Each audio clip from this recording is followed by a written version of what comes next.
All right. Hello, everybody.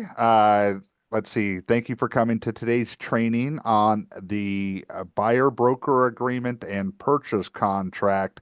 Today, for you guys to get your feet wet with the purchase contracts again, because I'm sure you haven't seen them very often, and or it's just nice to have a refresher from time to time. So, the two forms that we're going to be going over specifically today is the California Residential Purchase Agreement and the Buyer Broker Agreement. So I want to talk a little bit about the Buyer Broker Agreement before I jump into the forms, and then ultimately, we'll start looking and reviewing the documents. So once upon a time, before August of last year, so we're almost at our 1 year mark now, how realtors get paid has changed quite a bit. And so, specifically, if you had access to our MLS in the past, you would be searching for properties for your clients.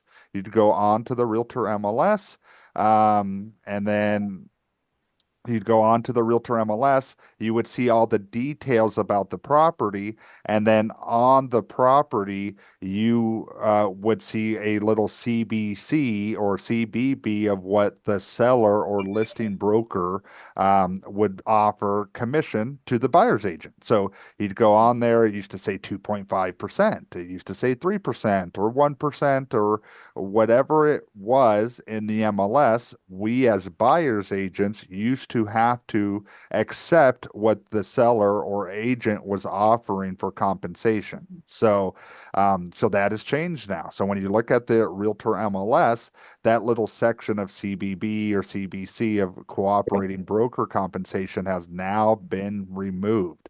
And so the Department of Justice and the California Association of Realtors now requires us to negotiate what we're going to be paid in the purchase contract that we're negotiating with the sellers. And they're also requiring us to inform the buyer ahead of time of what we're going to be charging in order to do the real estate transaction. So, how it's set up right now, you as a buyer's agent, anytime you meet any buyer and show them any type of property, are supposed to have this buyer broker agreement signed and in place before you start showing them property.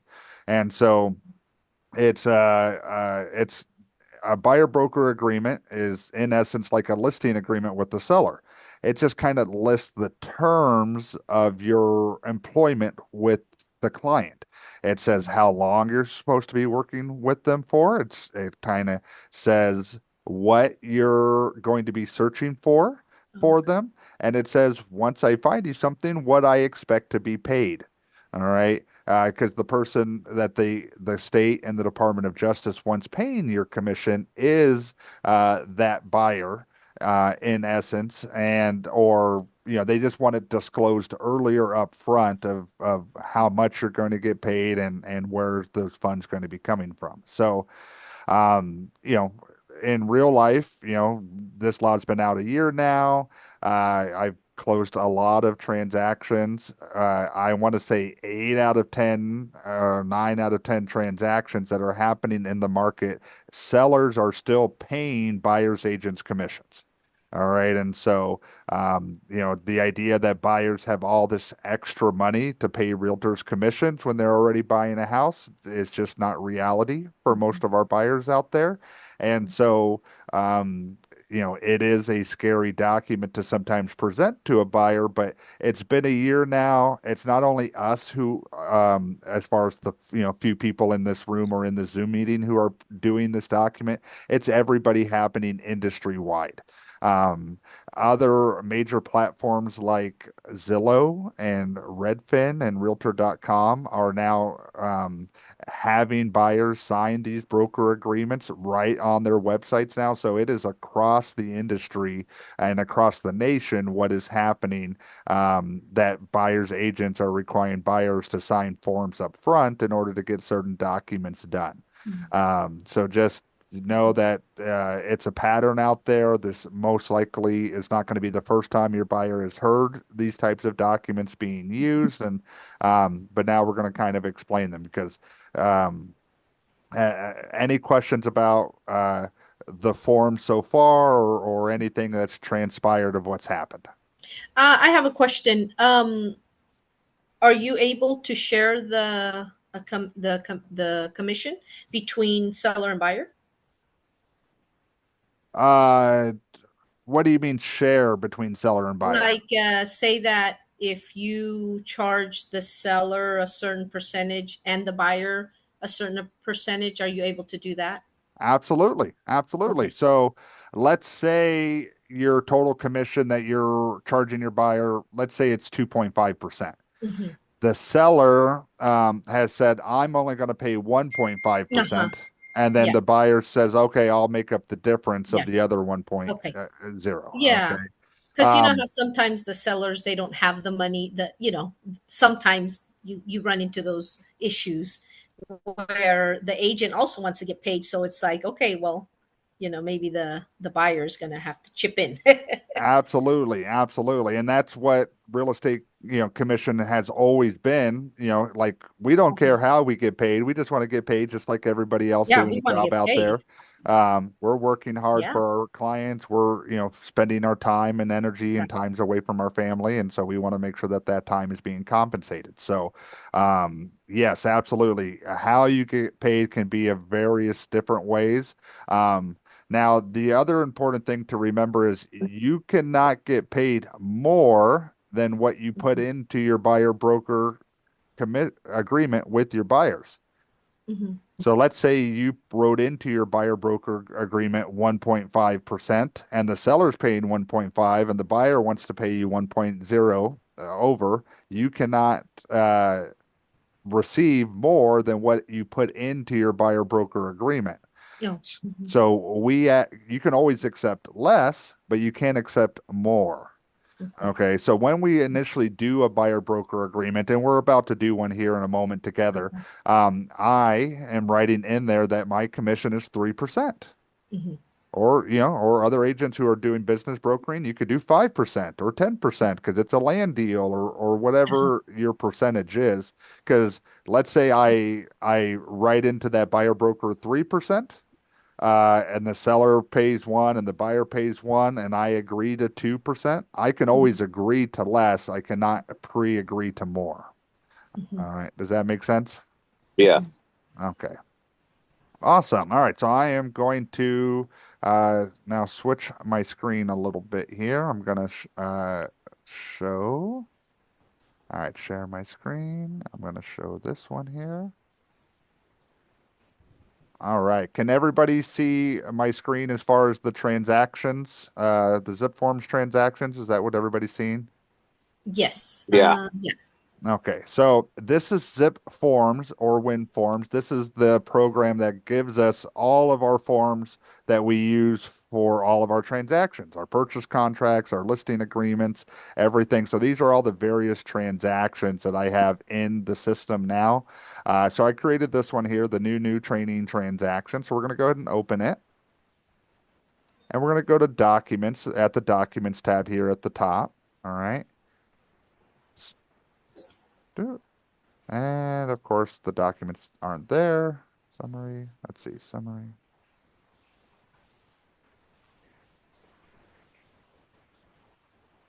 I don't know why the documents didn't appear. I'm just going to re close it and reopen it. Give me a second, guys.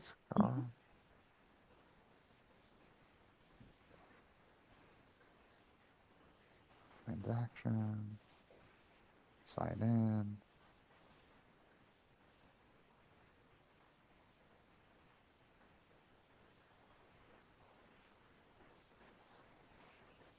Okay, come back to my Zoom.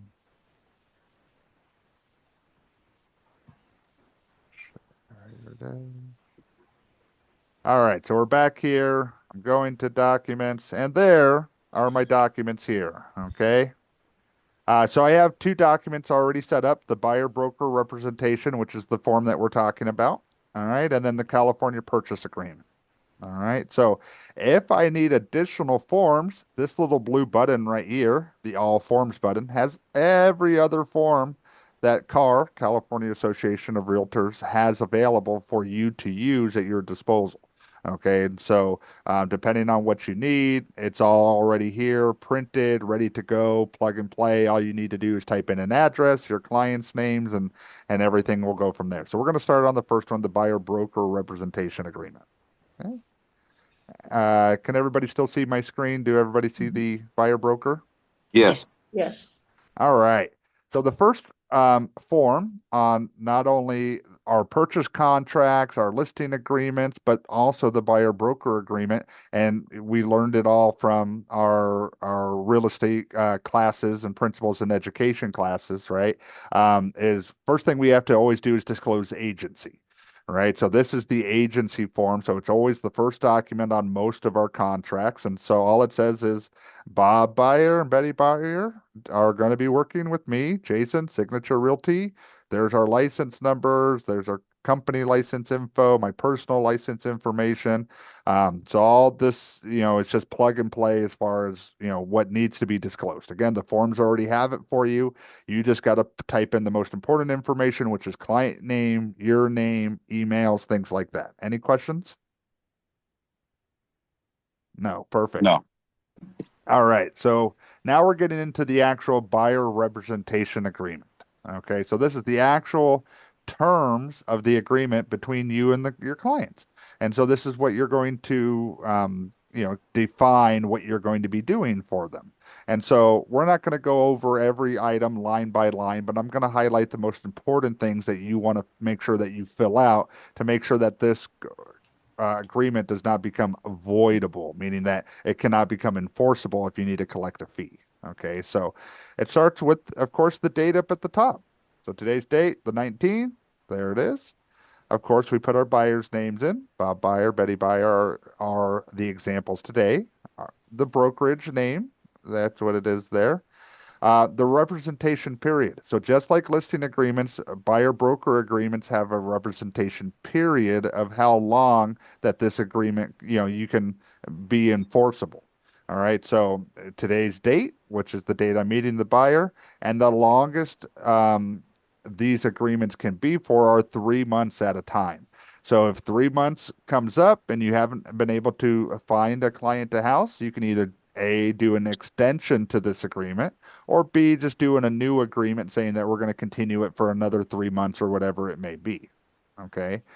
Now, this agreement, if you read section A2 right here, it says the type of representation. So the initial type of representation is a non-exclusive agreement, which means we are not exclusive to each other. So buyers get very concerned about signing agreements without, they're new to this whole process. They're very worried about signing an agreement with an agent to get started.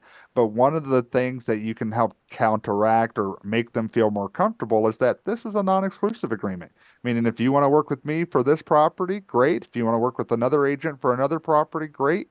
We are not bound by anything other than the individual properties that I am showing you. All right. So if I'm only showing you 4 houses, we're only bound to those 4 houses. If you go and walk into an open house on a weekend that I'm not there for, buyers have that right and ability to do so. Obviously, that's not what we want as agents to have happen, but it is, their option, and it generally makes them feel more comfortable to sign these types of agreements with you. All right. And again, we're required to have them as agents now. So, we want to make sure that as agents, we're always selling. And so one of the selling points of how to get this agreement signed is that it is a non-exclusive agreement. Now, if you and the buyer have worked together in the past, if you know that this particular buyer is a headache and you want to make the agreement exclusive, meaning that they can't go anywhere without you, all we got to do is check that box. This is now an exclusive agreement. This means that you're not allowed to work with any other realtor for the next 3 months, that we are tied. I'm married to you just like you're married to me. It means I'm going to be working hard for you because we're going to be working hard together in order to get you guys keys. All right. And it's, depending on if it's a new buyer, if it's somebody you worked with, if it's an open house lead, if it's an internet lead, you will know which agreement, whether exclusive or non-exclusive, that buyer will agree to, you know. And so I want to say 75% of the agreements that I create are exclusive agreements. Just time is energy, and if a buyer's truly fighting me about an exclusive agreement, then of course I'll uncheck the box and I'll go back to exclusive just to get something signed because I want to have something in place. But this is the where you can make it exclusive or non-exclusive.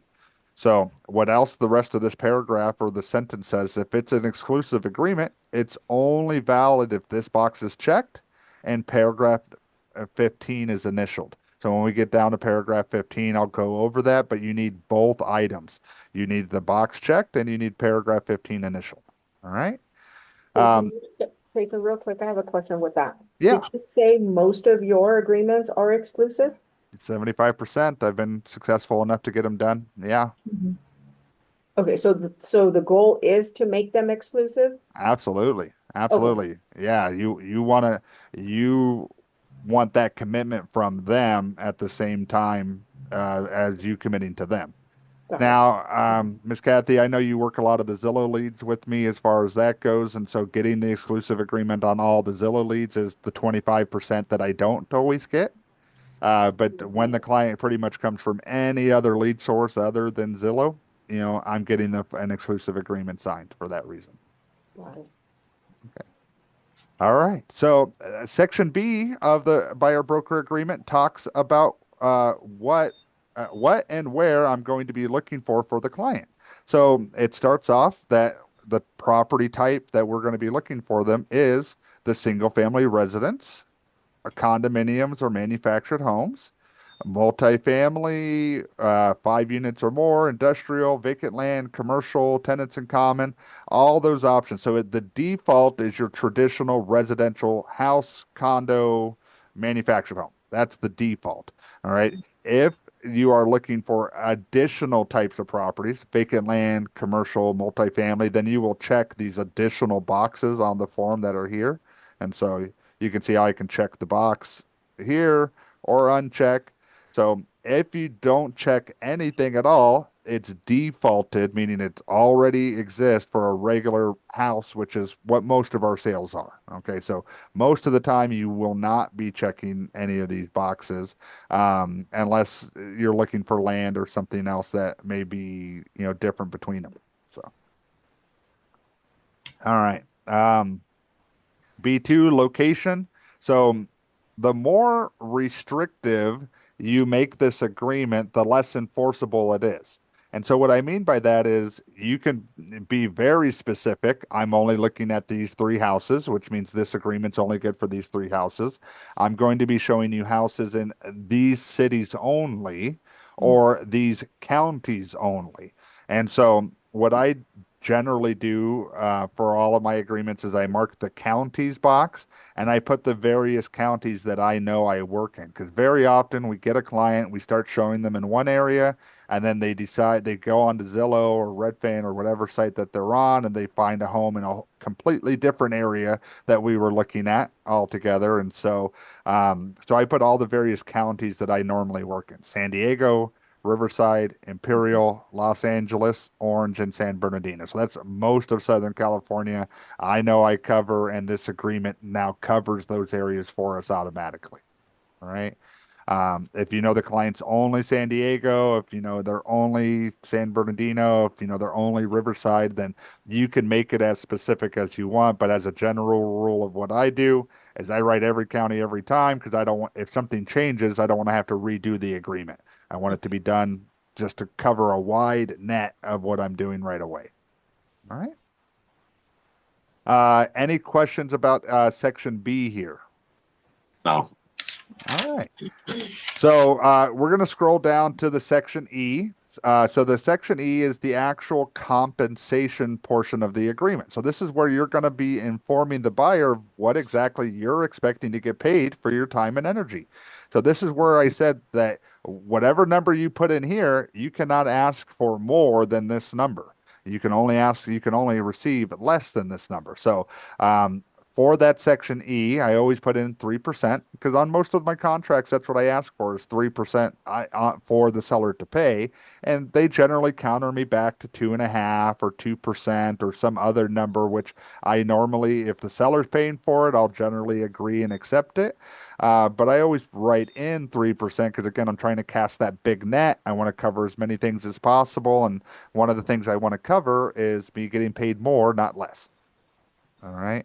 Now, commission does not just have to be a percentage. Often it is a percentage of the purchase price, but you can also negotiate a flat fee. So in general, for anything that I sell that's under $100,000, I negotiate a flat fee of $2,500 or more. And so if it, 'cause I sell a lot of manufactured in parks and raw land that's 40 or $50,000. When I 3% of $50,000 is only, 1,500 bucks. And so $1,500 for the amount of time and energy that we put into every single sale is generally not going to be enough to make sense for the time and energy that's going into it. So so you guys are all your own individual business owners. So how you run your business will of course be done individually. And um, if a buyer contacts me and they've already found a house and they already negotiated a price with the seller and all they need is me to draw up the purchase contract and they negotiate a deal with me for a flat fee of $1,000, I'll take your $1,000 to do the paperwork, you know.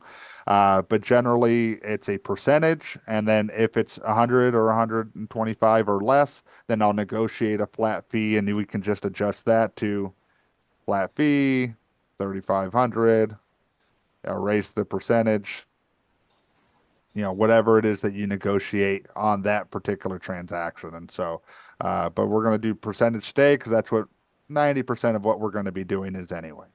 Okay. Any questions about the compensation section? Yeah, I have a question about the compensation. So this, once you start showing properties, we no longer see any compensation because it doesn't exist anymore on the MLS. Mm-hmm. Um, and then when you fill out the contract is where you're gonna, like, where they're gonna decide who's gonna pay what. That's correct. That's correct. So we're going to get to that paragraph in the Oh, contract when we get to the okay. contract. So right now we're just filling out the buyer broker, and then I'll show you where in the contract we ask the seller to pay us. Yeah, Okay. absolutely. All right. So I'm going to continue down. A lot of these are just other definitions and what ifs, scenarios. Please take time, read through the contract once or twice yourself, just so you know what's in there and what you're agreeing to at the same time as your buyer agreeing to. We're not going to cover all of the items that are in here because we have a lot to cover, and I'm going to try to keep it within an hour. But this is just payment through escrow and timing of compensation and all those fun things that exist out there. Okay. So we're going to come down. So paragraph 15. So this is the exclusive representation paragraph. So back when we checked that box of exclusive or non-exclusive agreement, this right here is the additional paragraph that needs to be initialed in order to make it an exclusive agreement. And so, and what it's saying is specifically, it's just reiterating that you and I are working together, that you are not going to sign any other agreements with any other agents or enter contract with any other agents that is not me, without the idea that you are going to owe me money if you do. All right. Because, that happens sometimes, and we haven't had to fight one yet for the office, but I'm sure it's going to be happening in our coming future where clients sign an exclusive agreement with an agent. They get frustrated with the agent. They continue to move on, with somebody else. They get into escrow, and now, um, they closed and now you want to get paid for your time. And so this is what you would need to have an enforceable agreement against that client for wasting your time, sadly. All right. That's that paragraph there. This is the signature page where everybody signs, buyer, us as agents. Um, Attached to the agreement is the buyer's investigation advisory, which is also attached to the purchase agreement. It just advises you as a buyer, your number one job, besides to find a house, is to investigate that house. Anything that you want to know, it's important to know it before we close escrow, because once we close escrow, there's no takesy backsies on the property. Okay.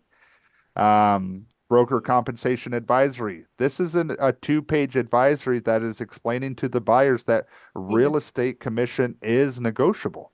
All right. So if that buyer is ultimately going to be paying your commission, um, you are allowed to negotiate directly with the buyer. And so if they say, listen, I'm not paying 3%, I'm only going to pay you 2. Well, that's a negotiation that you can have with the client about, what is due and what happens from there. So and real estate commission from the big old times and new times has always been negotiable. It's not a new thing that real estate commission is negotiable. Real estate commission from the beginning has been negotiable. So this is just them re-advising them that, again, if you don't want to pay 3%, you want to pay 2.5, you want to pay 2, this is the time for you to be able to negotiate that agreement. Okay. This is the possible representation of more than one buyer and seller. This is just advising the client that there may be an opportunity where we represent both the buyer and seller in the agreement, and that you give permission for us to do so. Because dual agency is allowed as long as it's disclosed to both the buyers and sellers, and that it's approved by both the buyers and sellers. And so this is that written approval that if dual agency exists or happens, that it's allowed to take place. Now, dual agency means two things, just so you're aware. Dual agency means, one, where a single agent is representing both a buyer and seller in a transaction. But dual agency also consists when two agents from the same brokerage are representing a buyer and seller. So I have a listing in San Diego where I'm representing the seller. Miss Victoria, who just came on, has a buyer who's interested in that listing, and they wrote an offer on it. Because we are both working for the same brokerage, that also is technically a dual agent as well too. So dual agency does not just mean where it's one agent for both buyer and seller, but if both agents work for the same brokerage, which, there's 42 agents with the company now between the counties. We do have dual agency happen when, both clients are represented individually but work for the same brokerage. So that's another instance of dual agency. All right. California Consumer Privacy Act notice. Obviously, this is just saying the clients have given us a lot of personal and confidential information, name, phone number, emails. We don't sell it. We don't give it to any of our affiliates. We don't do anything with it. That is the buyer broker agreement. Any questions with that before I move on to the purchase contract? All right, No. perfect. All right, so this is now the California purchase contract. So we're going to go. So just like the buyer broker agreement, the first thing that's there is the agency disclosure. So our purchase contract, first thing comes up is our agency disclosure. So it's the exact same form, but they require you to disclose it several different places. So, this is that agency disclosure, just saying I'm representing the buyers in this agency agreement. All right. So now we're going to go on to the actual California purchase contract. So the meat and potatoes of this purchase agreement are all within the first 4 pages of the purchase contract. And what I mean by that is the price, how much money they're putting down, how many days until close of escrow, who's paying closing costs, who's paying termite, who's paying home warranty, who's paying escrow and title fees. All of the information, the most vital part of the contract, is in those first 4 pages as far as what you as agents need to fill out for your clients before you send it to your client for signature. So we're going to go over those pages, and we'll go over a few other individual paragraphs as well too, but the first 4 pages are really what to focus on. Okay. And in the email that I sent everybody with the Zoom link, I attached a purchase contract already filled out and ready to go. So just, if you haven't written a contract in a while and you need to write one because you have a client over the weekend and I don't know what boxes to check and I don't know what to do, you can use that purchase agreement as a template. So to at least get a little further along in order to hopefully make a deal over the weekend. All right. All right, so California purchase a contract. So just like the buyer broker, the first thing you need up in the corner is a date. Today's date of the date you're just writing the offer. It doesn't need to be a specific date, just the date you're preparing the agreement. Okay. You write in your client's contact information, Bob, Betty Byers. You write in the property address that they're going to be purchasing. So this particular one on the farm road. All right. You're going to go ahead and this is where you write who the seller's agent is and who the buyer's agent is. So for this example, I wrote Signature Realty and Loans, is representing the seller, representing the buyer. But because it's a dual, you can also check the box, both the buyer and seller. You see how the check boxes switch over when you're both, it does it automatically. Or you can go back to the seller, because most of the time it's going to be their Coldwell Banker, your signature, or their signature, and their Keller Williams, whatever it may be. All right. Um, and now we're going to go into paragraph 3, the terms of the purchase contract. For the first term, the most important one is the price. How much are you offering them? All right. So this is where you write that number in. Hey, they're listed at 350. We're offering them 4. They're listing offered at 400,000. We're going to give them 400,000. Whatever number your client is offering, that's where you write it here. This is the total purchase price of what you're offering. If you are an all cash transaction, meaning that your clients have the funds to buy it all cash, you will check this additional box here, all cash. So do you see what happened in section E when I checked the all cash button? It disappeared because it says this section E is for the loan amount. So if your client is getting a loan, you need to disclose that they're going to be getting a loan, and you would write how much of a loan they're going to get so they can figure out the down payment of what you're putting down. But if you're all cash, it automatically blanks it out because you're all cash. You don't need a loan. All right. Um, let's see. So the expiration of offer, I'm going to erase this, is 3 days. So all offers and counter offers, their natural default of when your offer expires is 3 days. So if you send an offer on Wednesday, Thursday, Friday, Saturday, your offer technically expires as of 3 days. And 3 days is generally enough if a seller is really motivated to accept an offer to be able to get back to you. My personal experience, if I send an offer on a Thursday or Friday, every seller always waits me out until Monday to see if they get a better offer before they give me a response.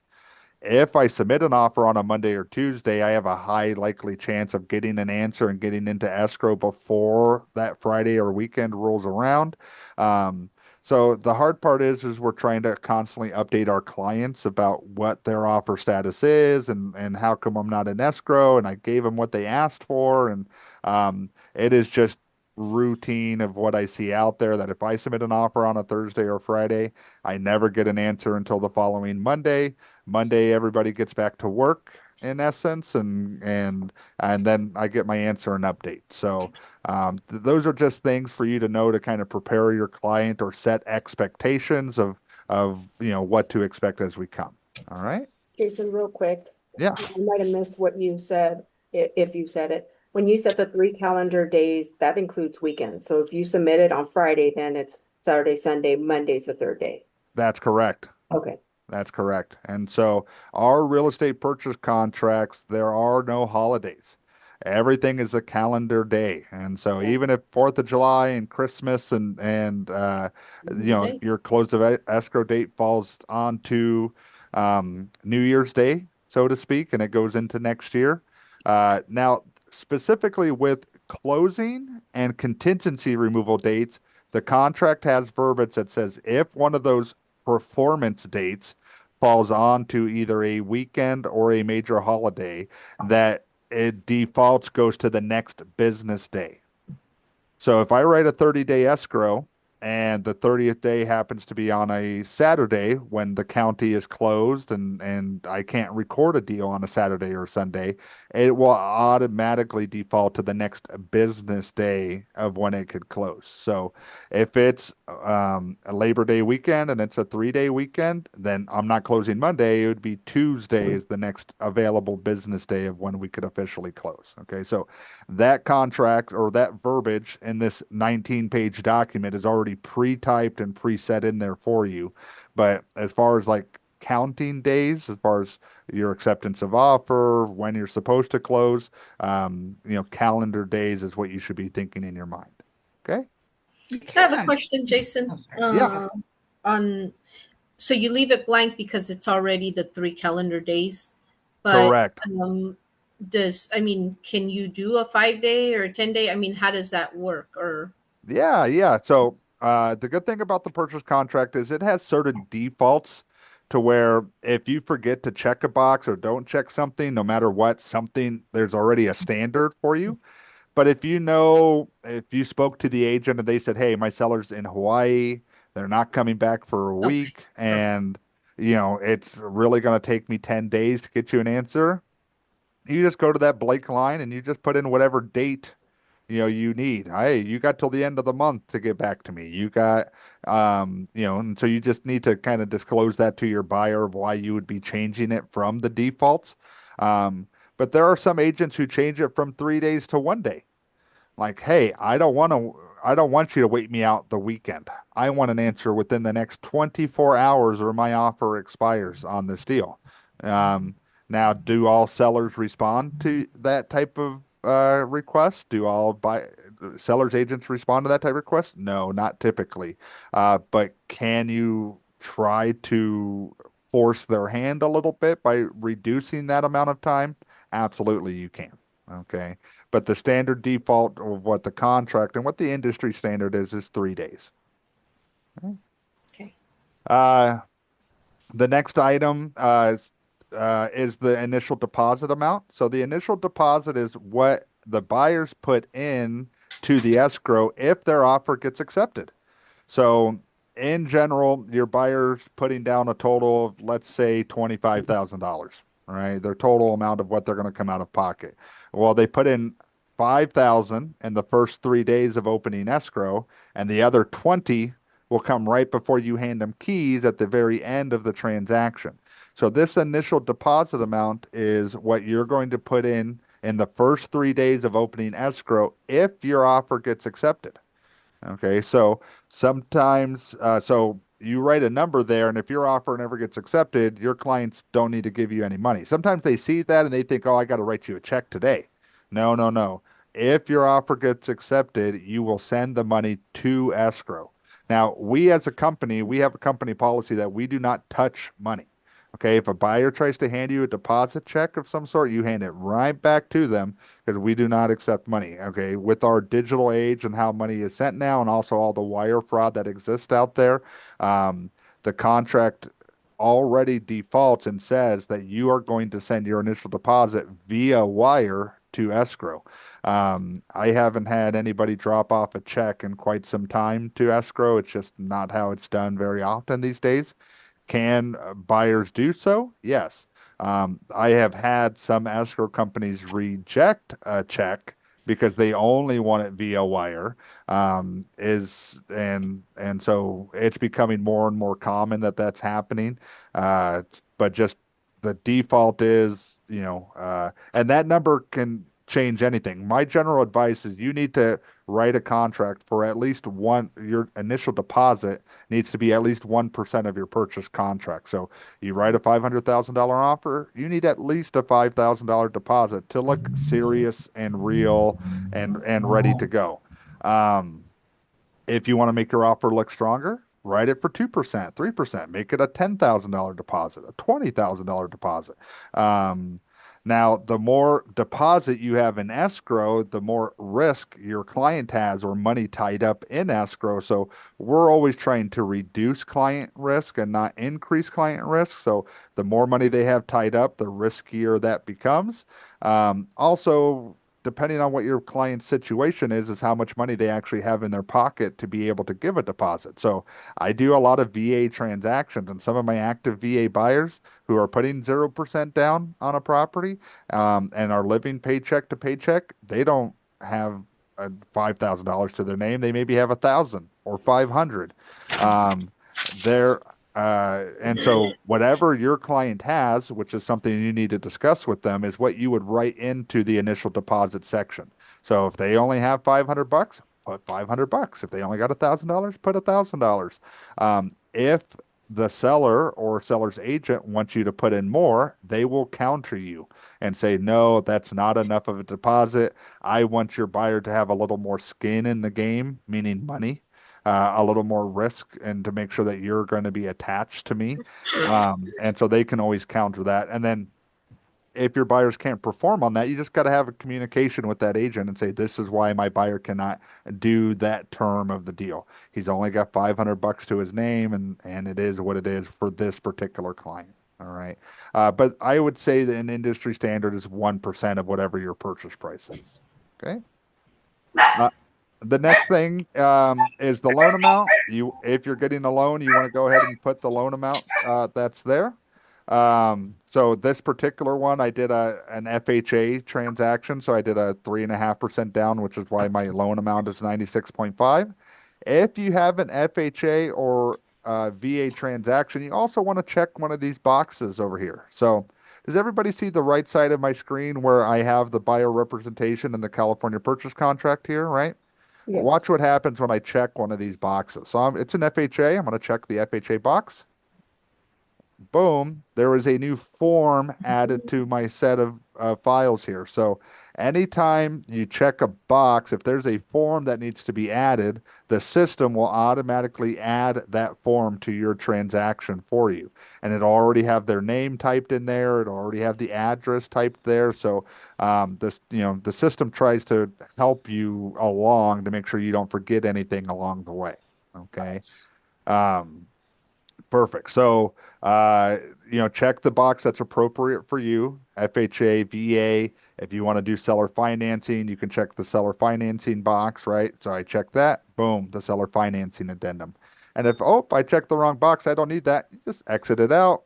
It goes out of that site, and I can recheck the box that needs to be there. So if you plug in your numbers here, so purchase price, your deposits, your loan amounts, the remainder of what's left, it should all equal, again, your purchase price at the bottom of the form. So purchase price is at the top, purchase price is at the bottom. Any questions about this first page of the purchase contract? All right, perfect. No. All right, so now we're getting to page 2. All right, so page 2, section G. So this is the section where we are asking what we want the seller to pay for. So the two things that we're generally asking the seller to pay for is one, buyer's closing cost credit, if our buyer needs help in order to help cover their closing cost. And what's the other thing we want to ask the seller to pay for that we just learned from our buyer broker agreement? Commission. Our commission. Commission. That's it. That's exactly right. So this G1 that's here, this is the seller credit to the buyer. So if we are asking the seller to pay $5,000, $10,000 towards the closing cost, meaning the fees for the buyer, this is the box and section where we need to write in the amount of what we are asking the seller to pay. So this is G1 here. Okay. The G3, this is where we're asking the seller to pay us our commissions. All right. So a G3, seller payment of a buyer's obligation to compensate buyer's broker. Because again, the buyer broker says the buyer owes us that money. And so this is saying the seller is going to agree to pay what the buyer owes us. Because the buyer's been the one to agree to pay our commission at this point. And how much are we asking them to pay? We are asking whatever we asked in our buyer broker agreement. So we wrote a buyer broker agreement for 3%. We want to ask for 3% here in the purchase contract. Okay. And again, if the seller or the seller's agent doesn't like that number, they'll counter you. They'll say, no, we're not paying you 3. We're only going to pay you 2.5. which has become more of the industry standard these last 5 years or so. But I've seen if you're writing a low ball offer, meaning 20, 30, $50,000 under what the seller is asking, they can cut that from 3 to 1%. They can cut that from 3 to 0%. They can say, I'm not going to pay you at all. If you want to get paid, you go work it out with your buyer. And if that seller says, I'm not paying, and the buyer doesn't have the funds to pay it, then ultimately your buyer may not move forward on the transaction because they don't have the funds to pay it. Um, and so, those are all, this is where it starts to become a negotiation. And this is where you as an agent got to kind of stay stern, that your time and energy is valuable. Okay. And that you deserve to be compensated for what you've been doing. Um, so G3, this is where you need to check the box and ask for what you want the seller to get paid for. If you do not check the box, the seller is not going to pay you. And so at the end of last year, I did a land transaction. It was a $350,000 land transaction that I should have made 10 grand on. I forgot to check the box. Oh man. Yeah, yeah, and it was my buyer said if I have to pay, I won't buy the land. She said make that seller pay your commission. And so I had to work backwards on an already executed contract to try to get the seller to pay mine. And luckily the agent was slightly understanding that the law had literally just changed 2 months ago. The contract had just changed 2 months ago that I had forgot to check the box in air. But my commission went from 10 grand to 5 grand because that's all the seller was willing to pay me after the fact of not checking the box properly in the contract when I originally presented it. All right. Wow. So that was a $5,000 learning lesson for me to not forget to check that box again. All right. But this is that section. This is why it's that important to make sure we check that box. Okay. We're going to go ahead and scroll down the purchase contract to the section L. So section L is the contingency section of the purchase contract. So this a contingent. Can somebody give me an example of a contingency? A contingency is a loan, an appraisal, an inspection. And a contingency is something that I have to do in order, not me, something my buyer has to do in order to buy this house. I have to get a loan. I have to do an inspection. If I'm getting a loan, my bank wants to do an appraisal. So this lists the time frame for you to do all of those contingencies. So the standard default of what you can see in L across the board is 17. 17 days for loan, 17 days for appraisal. So again, if you don't check anything at all, your standard contingency period is 17. Now, in a competitive market like what we're in now, we don't want to be a standard offer, right? We want to be slightly different than what other agents are doing. If other agents are doing 17, we want to be better than those agents. So what I generally do is I reduce some of these contingencies. Loan and an appraisal, I'll reduce down to 15. For the inspection, I'll go ahead and reduce it down to 10. And so that's why I changed these standard defaults to what I wrote here. Because a home inspection you can generally do in the first 3 days of opening escrow, maybe the first 5 days of opening escrow. You can get it done very, very quickly because we as agents have a lot of control over that. The appraisal and the loan, that's being done by the loan officer, and just natural turn times for a bank are not as fast as what we as agents are working. So reducing those down to 10 kind of puts you in a position of an offer that you can't perform on or that your buyer can't perform on. So it's important that we don't put ourselves in a situation that we just can't perform. So I only reduce them by 2 days down to 15 in order to handle that part of it. Okay. Any questions about the contingencies and why I reduce these ones specifically? Well, what happens if you can't go within that time period? Well, then what we do is we ask for an extension. Okay. All right. So anything that we can't do, if something is taking longer than it's supposed to, now again, these are just general time frames. These are goals of what I hope to accomplish that in that date specified. But let's say I get the inspection done, but I don't get the appraisal done.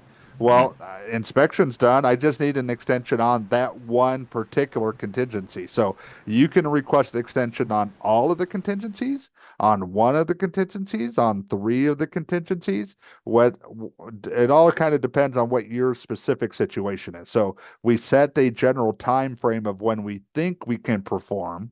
If something is just out of our control, we did a home inspection. The home inspector called out the roof and said the roof was bad, and now I got to call a roofer to come and inspect the roof. I called 10 roofers, and the fastest I can get somebody is next week, but my contingencies are due tomorrow. Okay. All right. Sorry, I think I lost internet there for a second, and so I seem to be back up. All right, I'm gonna Everything froze on my end and then disconnected me, so I don't know. Mm. All right, so I'm going to share my screen again. So we all should be looking back at the contract. We're still recording, just so everybody knows. Can everybody see the purchase contract again Mhm. on the section L? Yes. Okay, perfect. Yes.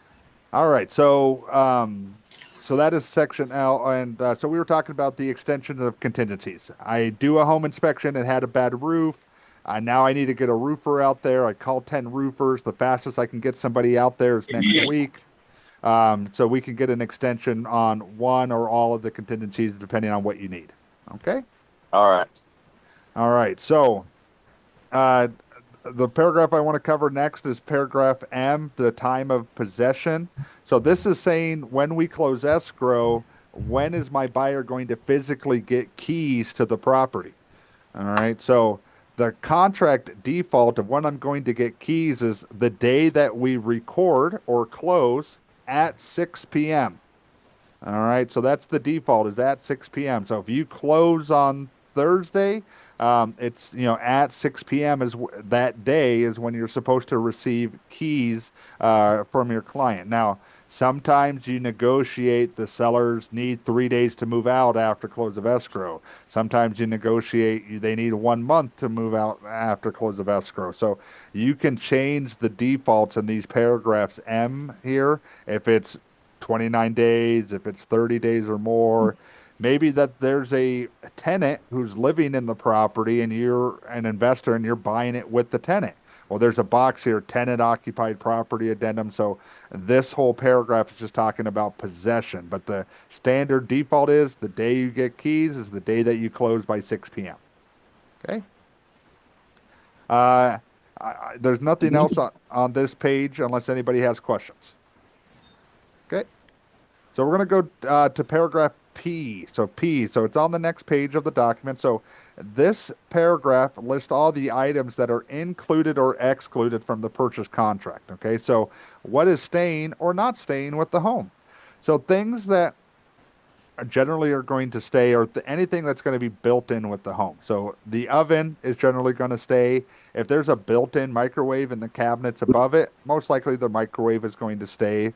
If there's a dishwasher, most likely the dishwasher is going to stay. So you'll check the boxes that are appropriate for what you are looking for in your contract. The things that are most often negotiated or considered personal property are going to be your washer, dryer, and fridge. Um, you can ask for those items. If you're giving a low ball offer to the seller, you would not ask for them because you don't want to sellers will say, well, they gave us less or offered us less on our house and they want the washer, dryer, and fridge. No, I want my actual price or whatever the situation may be. I generally only check the box of the stove because I try to educate my buyers that the most important thing is getting the house. All right. If it has a washer, dryer, or fridge, we will figure that part out after close of escrow. But what we need to get you is keys and a house. So the reason why I check stove every time is because a stove is a requirement for most loans out there. So if you're getting an FHA loan, if you're getting a VA loan, it is a loan requirement that that a stove is in the property as a condition of the loan. Meaning I can't get a loan unless there's a stove there and the appraiser has to see a stove. So I always check stove to stay. Everything else, you just check what's accordingly to your property as needed. Okay. If there's items, additional items that are not on this list, there's blank lines. Like if there's the shed or a beautiful chandelier, or I had one property that had a vineyard system in the backyard because the property was a 2 acre property and it had grapes in the backyard, and they wanted to make sure that the watering system for the grapes was going to stay. You can write all that here into those blank lines. We're going to go to section Q. So Q is talking about who's going to pay for what, meaning the service providers, escrow fees, title fees, everything that's not real estate commission is what I should say. Okay, so I check the boxes here in these sections of what are the industry standards. So natural hazard report, 10 out of 10 times my seller's paying for a natural hazard report. All right. Is it an option for a buyer to pay? Of course, but I've just can I remember the last time a buyer's paid for a natural hazard report? I can't. All right. Q4, smoke detector, CO2, water heater bracing. We all remember from our principles that what are the 3 laws? Smoke, water, CO2. Those are required. No seller can exempt themselves from those laws. So Q4, I mark the box seller for them to pay every single time. Coming down to Q7, escrow fees. So they have buyer, seller, both, or each their own. So each their own has become the new standard of what is to be checked for escrow fees, because sometimes seller fees are less expensive than buyer fees, and a lot of the times they're even and they're split evenly. But if you're negotiating a lowball offer and you agree to pay certain fees, or if you're a investor seller who does a lot of transactions and so you work to deal with an escrow company to get a flat fee transaction, everybody's fees could be different based on what your seller has negotiated, what you have negotiated with your escrow companies. So the new industry standard has become this each their own. For Q8, the title policy, 8 out of 10 sellers are still paying the title policy, so that box is checked for the seller. Now, for both the escrow and the title section, this is where we're going to list who should the escrow and title company be. So my general advice and or experiences, when you are on the buyer side of the transaction, you do not get to choose who those service providers are going to be. The seller who has the house, who you want them to accept your offer, you want to give the seller less reasons to counter your offer. So one of the things that is routinely given up as a buyer's agent is the choice of who the service providers are.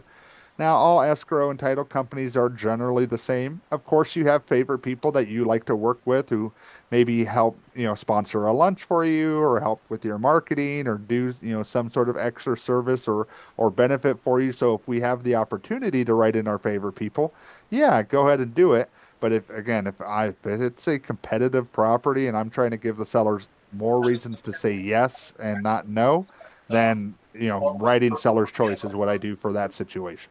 Okay. Q10, county transfer taxes. Riverside, San Diego, San Bernardino, LA counties, they all have county transfer tax when you sell a property. So most of the time the sellers pay those. I do not have the city transfer tax checked because most cities in those various counties do not have city transfer taxes, so they just don't exist. Only LA County is an area where there's a lot of counties that are that have transfer taxes. So if you're selling a lot in LA, just make sure that your city does or does not have the transfer tax. All right. Q18 home warranty. Most sellers, if you're giving them what they're asking, will pay the home warranty. The standard is $650. I've seen as high as $800 these days. You can choose whatever home warranty company that you'd like. If you click on the box, it gives you the most popular home warranty companies that exist out there as a default. First American has always been my favorite. I've been using them for 15, 18 years now. I have good relationships with those representatives, and good relationships help. Like when I get a call from one of my buyers who says their AC broke or their water heater went out, and I called my home warranty company and they denied my claim, I'm generally able to get on the phone with my rep and get that claim reversed or get them out there to fix whatever the issue is, because I've been using a particular company for so long, and so it's there and available for you on that front. Okay. Um, any questions with any of the fee section of the boxes that I've checked so far for you guys? No? Perfect. Good to go. And again, everything has a default, and then if you change it, you can change it based on whatever your transaction is requiring. Okay. This is the fourth page here. This is the addendums page. And so if you need to add an addendum to your purchase contract, meaning that your property has something specific that is not typically in this purchase contract, you can add an addendum for it. So the most popular ones are these ones that are right here in this section A, I, and B.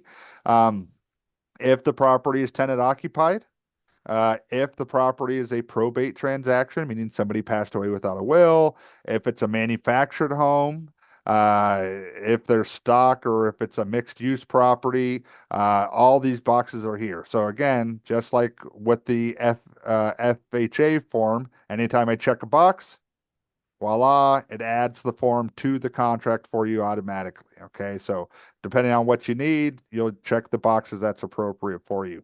Quick question. Yeah, On that one. When it adds it, when you scroll all the way down, it'll be at the bottom of all these pages. that's correct. As you That's keep adding. correct. Yep, anything that we add will just be added to the very bottom of it. And so as you continue to scroll down and check boxes for your clients, you just keep scrolling and you'll make sure that the appropriate boxes are checked for that form when you get to that form. Okay. The B section, the only form I want to talk about is the septic and well addendum. If you're buying a property that's in a rural area that is not on a septic tank or has a well, most loans require that those items of a property be inspected and tested and working properly. And these are not regular, easy tests that can be done. These are tests that are generally between $500 and $1,000 to be performed. And so when you have those properties that are on septic and well, it is very, very important that we check that addendum and that we ask the seller to pay for those inspections to make sure that they're done in a proper way. Okay. Any questions about the addendum section here? I'm going to kind of scroll down. I'll touch base about a few of the paragraphs, but the first 4 pages we've now covered, which again are the most important part. Everything else in this purchase contract is pretty standard verbiage and language for what exists out there. And so closing and occupancy, the contract states that my buyer intends to occupy the property. If they're buying it for an investment and it's not going to be their primary residence, there's boxes to check to say it's not going to be my primary residence. This talks about contingencies again. Contingencies are what I have to do to buy the house. I have to get loans. I have to do an appraisal. I have to do investigations or inspections on the property. So again, all that verbiage is in there for you automatically. Let's see, we're going to go down to statutory disclosures. This is saying that sellers have to provide buyers disclosures. So the most popular one that we learned from our principals is our transfer disclosure statement and the seller property questionnaire. So those are required statutory, meaning that they have to give us those disclosures filled out for a residential transaction. Okay, we're going to keep going, keep going. This is talking about buyer investigation of the property. Again, your buyer's number one job is to what? Investigate the property. We're going to keep going. Time periods. It talks about if for whatever reason, in the time periods that we wrote in that page 2 or 3 of the purchase contract, your buyer does not want to continue to move forward with the transaction, this is their opportunity to get out and to get their initial deposit back. So as long as your buyer is canceling for one of the specific reasons in the contract, so loan, appraisal, inspection, then those are the reasons that they can fall out of a contract and keep their deposit, or at least have the deposit returned for them in order for them to go on to their next property and so on and so on. All right. Any questions anywhere? Nope. Looks like we're good. Perfect. All right, scrolling down, prorations paragraph. So everything is prorated on a 30-day calendar. If we close in the middle of the month, June 15th, they charge the seller for the first 15 days and they charge your buyer for the next 15 days. The things that get prorated specifically are going to be your taxes for the property. If there's an HOA on the property and there's like a $200 a month HOA fee, they'll charge the seller $100 and they'll charge the buyer $100. And so everything's prorated on a 30-day calendar. They just take whatever the number is, divide by 30, and split up the days based on what closing actual date is. Okay. Let's see. So this is the liquidated damages and arbitration agreements. Okay. So this is the 2 paragraphs that talk about if buyers and sellers get into a fight and want to sue each other over issues that came up in the contract, meaning a buyer didn't close, the seller all of a sudden refused to sell, or they damaged the buyer in some sort of way. These are the paragraphs that say, one, they agree to binding mediation and arbitration. And so what that means is before they can go off and sue each other in an actual court, they have to agree to mediate first, which means they go and sit down and talk to, a third neutral party to try to figure it out before they go into courts, because courts are very busy. If you go into court, it's usually 3 to 6 months before you have a court date or an answer or anything else amongst that. And then the liquidated damages that the most the seller is able to ask the buyer to pay, short of the buyer destroying the property by accident, is that an earnest money deposit. So that 1%, that $5,000 that we wrote in the contract for earnest money deposit, that is the most the seller can ask for the buyer to pay as damages for, wasting the seller's time. All right. Boom, boom, boom. We're going to go through. Jason, real quick, so those 2 boxes always All- sign. Or always initial. Yep. We as a brokerage. Always initial, yes. Yeah, we always want them initial. That's correct. So, okay, we're coming down to just the signature pages. So this is, when you submit an offer, who signs the offer first? The buyer. They have to sign the offer, right? And then you present it to the seller. So who signs second? The seller. So this is where the seller would sign their section. And then one of these boxes right here, this 34A and B, this is where they say either I'm accepting your offer or I'm countering your offer. So if they don't like the price or one of the other terms that were in the first 4 pages that we typed up for our buyers, this is where they would say, no, I'm going to counter your offer. If they do not check one of these boxes and just sign it, that means you wrote a perfect offer and the offer is accepted and there were no changes or corrections that need to be done. I have in a long time not written an offer where I didn't get some sort of counter for some sort of reason. The listing agents, they want to use their own favorite people, or the seller needs more time, or whatever the reason is, unless I'm the actual agent where I'm representing both the buyer and seller and I know what both people want ahead of time. 9 out of 10 times you're going to get a counter offer. So this is where they check that box to say, here's my counter offer. Okay. This is where the agents sign. Agents write their information and say, yes, I am representing that buyer or seller. This is also where I'm saying I agree and accept the commission. We accept the commission. Go ahead and sign your portions. All right. This is where the escrow company will sign. Once the offer is fully accepted, the escrow company actually signs saying, I received the escrow, I opened it, this is your escrow number. All that information goes into that section there for the escrow company. Buyer's investigation of advisory, just another 2 pages advising your buyer to inspect, inspect, inspect. Another possible representation of more than one buyer and seller, just advising that even though this may not be now, but it could be in the future, a potential dual agency, this is you giving me permission to be able to move forward. Fair housing and discrimination advisory. This is just advising that real estate purchase contracts have to be fair, honest, and they cannot be discriminatory. Age, race, sex, sexual orientation, all those things that people can discriminate on. We as realtors are not allowed to discriminate. I don't think anybody discriminates in this group or office anyway.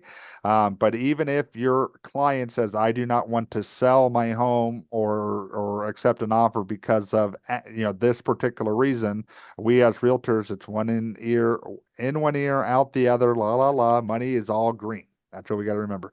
Money is all green when we close escrow. Okay, we're going to continue. Buyer's homeowners insurance advisory. This is an extra page that will go to your buyers that just explain how hard it is to get homeowners insurance right now. California is as you know, we have a lot of fires here in the state.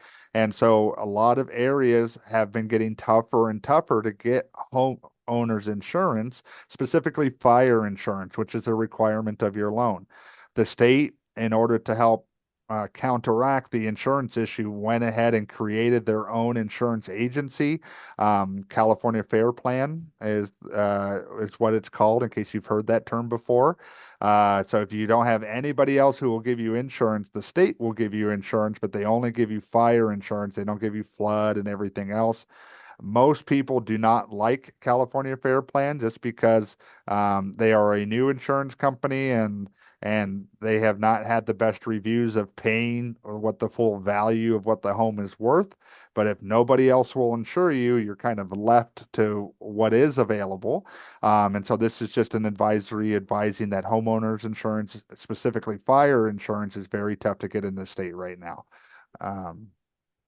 Wire fraud advisory. This is just advising your clients that there's a lot of fraud that happens, and in our real estate world, wire fraud is the most prominent one.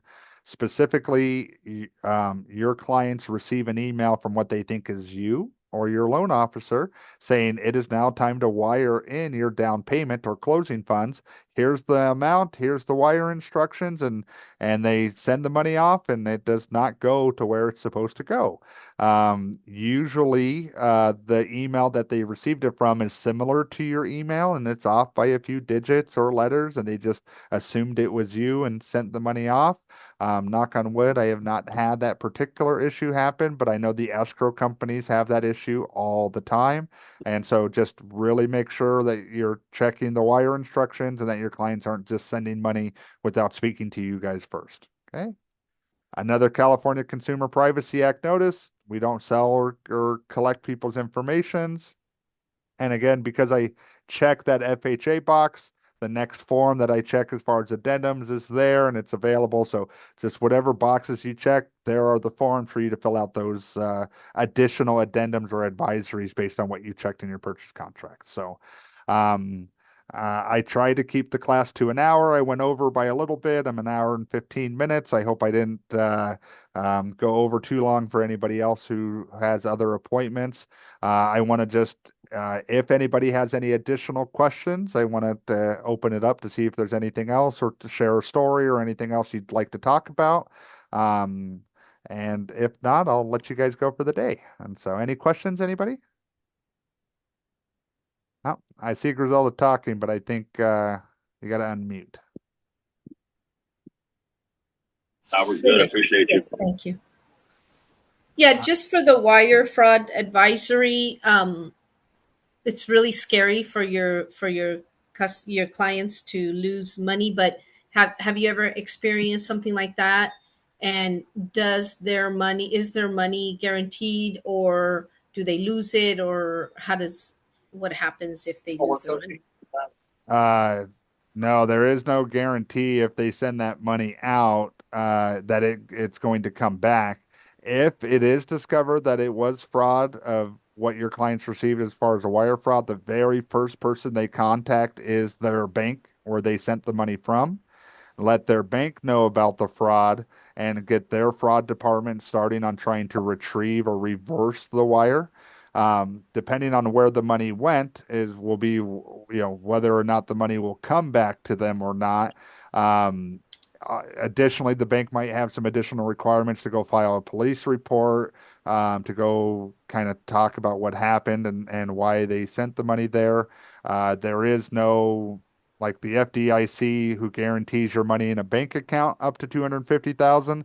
There is no guarantee on wire guarantees, sadly. So, just express that information. As a seller, you should never be sending money. You should only be receiving money. So, you tell your sellers, if you ever get an email that says send, me money or send escrow money, there's something wrong because you're only supposed to be receiving money. So the risk is more on the buyer side of this fraud that happened. So with your buyers is where you want to caution them extra, is what I'd recommend.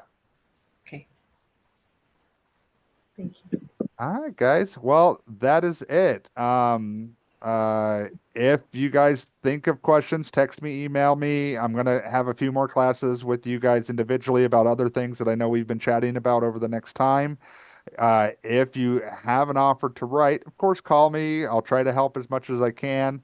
I generally like you to initially type the offer, or at least attempt first, and then I can come in and just kind of correct little things that I think need to happen for that specific transaction. But I want you guys in your own zip forms and win forms practicing and opening these forms, so that way you just become more familiar with it, and it becomes second nature for you like it is for me now.